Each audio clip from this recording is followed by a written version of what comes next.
مخکې مې هغې هلک ته پیسې ورکړې وي څو ورځې کېږي ځم ورپسې کله یو ورور د کور نه راوځي وایي نشته دی کور کله بل ورور د کور نه راوځي وایي نشته دی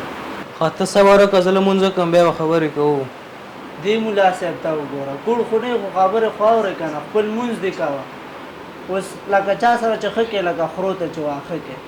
او ظالمه اوهو دا وګوره څومره غټ شی تا ته خو مې اوس پام شوی کابل ته مې چې بولی وي قرغۍ ته چې تللي تا چېرې کښتۍ کې چکر وه غټ سړی ظالمه کښتۍ کې وېرېدې دا پړی دې پغمان ته بوځم هلته چکر درخان ته وړم ظالم قربان دي شم دا لګیا دی مونځ کې او تا ورته قصې شروع کړي دي خو چې مونځ وکړي بیا ورته وکړه که نه خبرې څوک چې مونځ کوي دا منځ کې ورته خبرې مه کوه دا غلطۍ ساوکې یې پکې او دا ښه کار نه دی ګناه ده اوهو دې ملا صاحب ته وګوره خبرې در باندې بدې لګي یا ګوشکي غوږ کې ورکوې وزه د باندې ځانه دې راته غټ مولوي صاحب ساز کړی پرېږده زما د دې کار دی ته څه کار لرې ښه کوه لګیا اوسه ور به شي خبر به شي ظالمه او جورې به ته به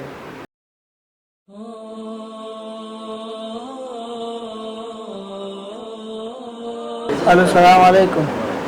ټوله ښې جوړې خیرات ته قناري ده کور کوم خیر دی یو سړی محمودی نومېده هغه نه به خبره یېرېده اچا ورته ویلې وایي هلته خو هغه 3 کسان هم ناست دي دښمنان دي څه به کې مړه وایي دي که نه وایي سلام به پرې واچوم او شیخ کې به ترې تېر شم که نه هلته چې رسېدی یو سلام تېر شوی وایي شیخ او منع کړی چپ شئ مړه په موبایل خبرې کومه کوه ځه ټول ستا ودې تا نه هم کله خبره هېرېږي ممیز ته ماما وې مړه خدای ته وګورئ دا خبرې مه کوئ څوک چې په موبایل خبرې کوي دویم نفر پکې خبرې نه کوي دا موبایل والا به وایي چې ما پورې خاندي که څنګه څه بنګړي والانو سره ناست دی مړه ادب ښه شی دی خو که چا کي اوس زما خبرې ته راغلي یو وروره مونږ کې ادب شته تا ته ادب پکار دی چې زده کړې مونږ پوهېږو چې یو څوک بل چا سره خبرې کوي نو منځ کې خبرې کول نه دي پکار تر څو هغه دواړه ساه ونه شي یا یو بل ته سپک فکر ونه کړي خو دا کار مونږ قصدن وکړو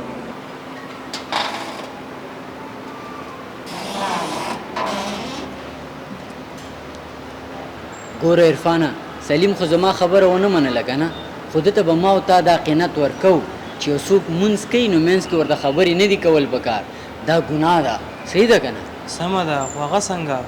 ګوره بس ته ما سره دا همکاري وکړه چې زه هره خبره درته کوم ته به ما سره خاندي او په تیز اواز به خبرې کوې صحیح ده ښه او راځه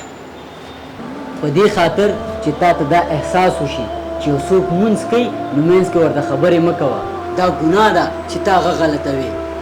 دا اوس چې مونږ خبرې وکړې او خندا مو وکړه دا کس خفه شو که نه ته هم خفه شوې که نه